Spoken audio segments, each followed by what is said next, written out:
കുടുംബത്ത് കാവലുണ്ടാകും മാസം താത്യമിന്ത കിട്ടിയതാരാ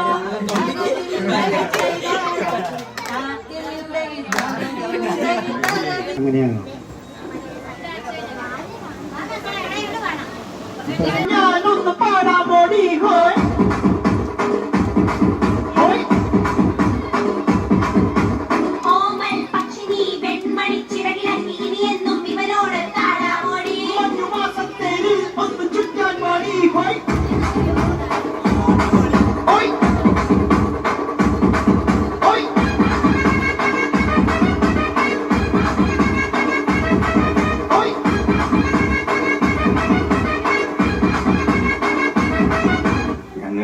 Michael ജാക്സന്റെ സ്റ്റെപ്പൊക്കെ practice ചെയ്തിട്ടുണ്ട്. അതിന് പറ്റിയ പാട്ട് വല്ലതും ഉണ്ടെങ്കിൽ കൊള്ളായിരുന്നു. അവന്മാർക്ക് ചേഞ്ച് വേണം.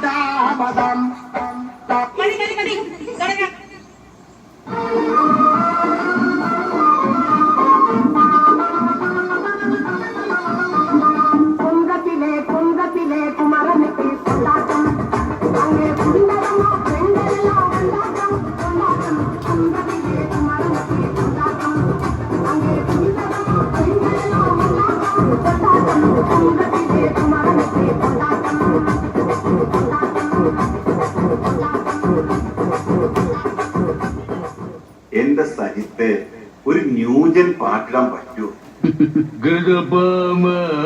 സുഭാഷ് 1 2 3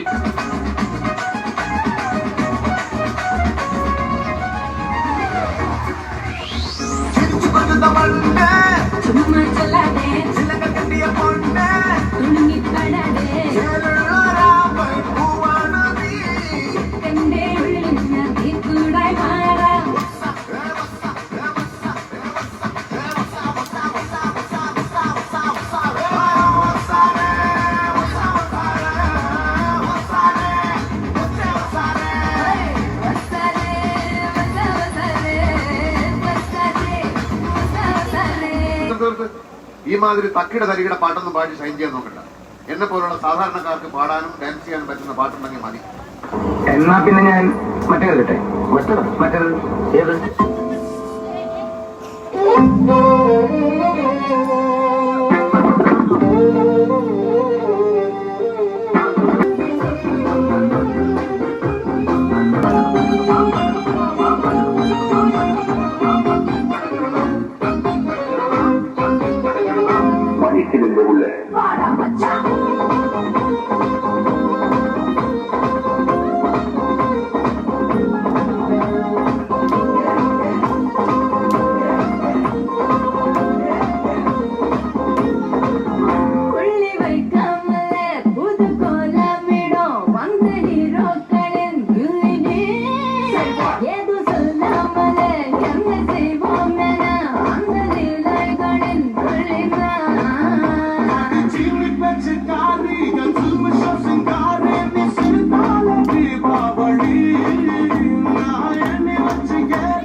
ഈ ഒത്തുചേരലിൽ വളരെ സന്തോഷമുണ്ട്.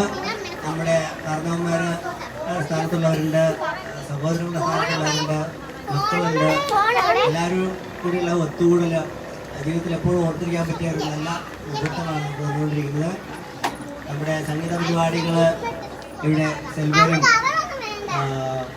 ചേച്ചിയും കുഞ്ഞിനെ കൊച്ചിനൊക്കെ പാട്ട് പാടി തുടങ്ങി. ഈ കുട്ടികളുടെ ഡാൻസ് കൂടെ ആയപ്പോൾ ഗംഭീരമായിട്ടുണ്ട്. ഇനി അടുത്തൊരു ഓണം വരെ നമുക്ക് ഓർത്തുവെക്കാനും ഓർമ്മ പുതുക്കാനും ഒക്കെ ഉള്ളൊരു അവസരമായിട്ട് ഞാനിത് കാണുന്നു. ഭാവിയിലും നമുക്ക് ഓണത്തിന് മാത്രമല്ല നമുക്ക് ഒത്തുചേരാൻ പറ്റുന്ന എല്ലാ അവസരങ്ങളിലും ഒത്തുചേരാനുള്ള എന്താണ് ഗുണപരമായിട്ട് ഉപയോഗിക്കണം. മറ്റ് യാതൊരു അസാരസ്യങ്ങളുമില്ലാതെ നമുക്ക് എപ്പോഴും നിർമ്മിക്കാൻ പറ്റണം. നമ്മുടെ എല്ലാ വീടുകളിലും, നമ്മുടെ സഹോദരങ്ങളുടെ എല്ലാവരുടെയും വീടുകളിൽ ഏത് ആവശ്യമുള്ളപ്പോഴും നമുക്ക് ഒത്തുചേരാൻ, മറ്റെന്ത് തിരക്കുണ്ടെങ്കിലും നമുക്ക് മാറ്റി വെച്ച് ഒത്തുചേരാൻ സാധിക്കണം. ഈ അവസരത്തിൽ നമ്മളെ സംസാരിച്ച് ചേർപ്പിക്കുന്നില്ല. കുട്ടികൾക്ക് ഭക്ഷണം കഴിക്കാൻ സമയമായിട്ടുണ്ടെങ്കിൽ നമുക്ക് ഭക്ഷണം നേരത്തെ തന്നെ വന്നിട്ടുണ്ട്. ഇവിടെ നമ്മൾ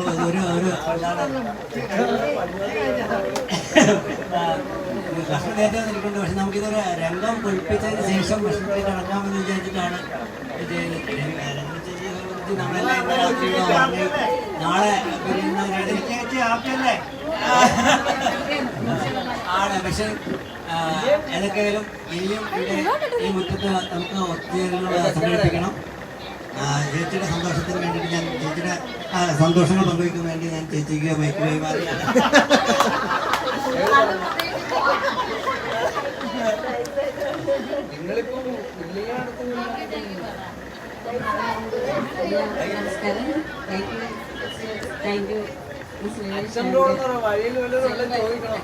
എല്ലാവരും എപ്പോഴും ഓർമ്മിപ്പിച്ചുകൊണ്ട് ഗ്രൂപ്പിൽ ഓർമ്മിപ്പിച്ചുകൊണ്ടിരുന്നതിന് വളരെ ഞാൻ നന്ദി അറിയിക്കുകയാണ്. അതുപോലെ എല്ലാവരും ഒന്നിച്ച കുഞ്ഞുങ്ങൾ തൊട്ട് മുതിർന്നവർ വരെ എല്ലാവരോടും ഇത്രയും ദൂരം വന്നെയും കുറച്ച് സമയമെങ്കിലും നമ്മളോട് എല്ലാവരോടും ഞാൻ സന്തോഷം എല്ലാം ഞാൻ അറിയിക്കുകയാണ്. Thank you. ഏതൊക്കെയായാലും അവർ രണ്ടുപേരും അവരുടെ അനുഭവങ്ങൾ, അവരുടെ ബാല്യം മുതൽ, ഇപ്പൊ എൻ്റെ മക്കള്, ഇപ്പൊ രാജീവിന്റെ മക്കളുടെ കാലം മുതലുള്ള അവരുടെ ഓർമ്മകൾ അറിയാം.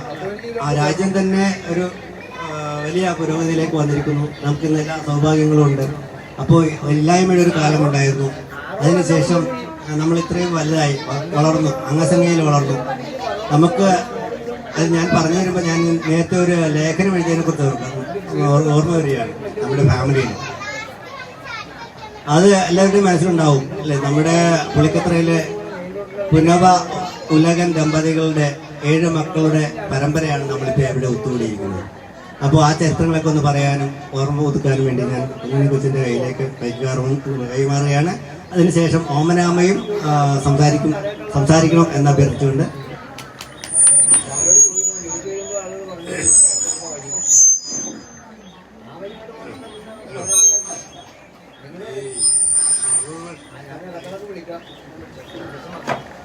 വർഷത്തെ കാര്യങ്ങൾ ഓർക്കാൻ കാരണം ചെറുപ്പകാലത്ത് സ്കൂളിൽ പോകുന്ന സമയത്ത് ഈ ഇന്നത്തെ പോലെ ഉടുപ്പൊന്നുമില്ല.